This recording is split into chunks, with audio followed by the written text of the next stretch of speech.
Politik tidak lagi hanya terjadi di podium atau rapat akbar, melainkan berpindah ke dalam algoritma ponsel. Dalam judul Politik di Layar Ponsel, Media Sosial, Kampanye, dan Krisis Informasi Publik, kami membedah sisi bermata dua dari teknologi. Kita akan melihat bagaimana media sosial memperluas ruang partisipasi publik. Namun di saat yang sama, ia menjadi ladang subur bagi disinformasi dan manipulasi opini. Bagaimana krisis informasi ini mengancam kualitas demokrasi. Media sosial telah mengubah wajah politik secara permanen. Ia memberikan pengeras suara bagi mereka yang sebelumnya tak terdengar, memangkas jarak antara konstituen, dan serta menciptakan ruang partisipasi publik. Namun efisiensi digital ini membawa paradoks yang mencemaskan. Di balik kemudahan akses informasi, tersimpan mesin algoritma yang bekerja tanpa henti. Memilah apa yang kita lihat, bukan apa yang perlu kita tahu. Polarisasi bukan lagi sekadar bumbu politik, melainkan komoditas yang dijual demi engagement. Manipulasi opini melalui pasukan cyber dan narasi-narasi palsu merayap masuk, memecah belah komunitas, dan serta perlahan mengikis kualitas demokrasi dari dalam. Hari ini, kampanye politik itu nggak hanya soal baliho, panggung terbuka, atau rapat umum. Di zaman sekarang, politik ini hadir di layar handphone kita masing-masing.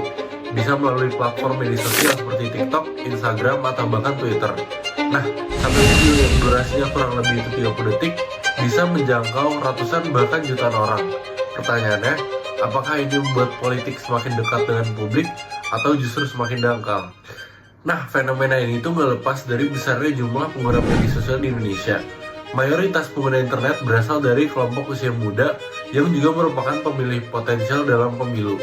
Nah, bagi politisi, media sosial menjadi jalan yang paling efektif untuk menjangkau pemilih muda, dikarenakan notabene-nya yang cepat, murah, dan tanpa perantara. Nah, dalam beberapa tahun terakhir ini, media sosial itu menjadi arena utama dalam kampanye politik. Politisi itu nggak hanya menyampaikan visi misi, tapi juga membangun citra personal mereka sendiri. Dimulai dari konten hiburan, potongan keseharian, hingga tren-tren viral yang semuanya dimanfaatkan untuk menarik perhatian pemilih, terutama kepada generasi-generasi muda. Nah, media sosial ini memungkinkan politisi untuk tampil lebih dekat, lebih santai, dan terasa tanda kutip seperti kita. Nah, dalam ekosistem media sosial ini bisa dikatakan bahwa perhatian adalah segalanya. Nah, akibatnya kampanye politik seringkali lebih fokus kepada konten yang viral dibandingkan substansi yang ada dalam konten tersebut.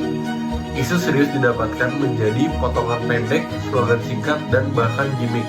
Algoritma media sosial mendorong konten yang menghibur, emosional, dan kontroversial, bukan yang paling informatif.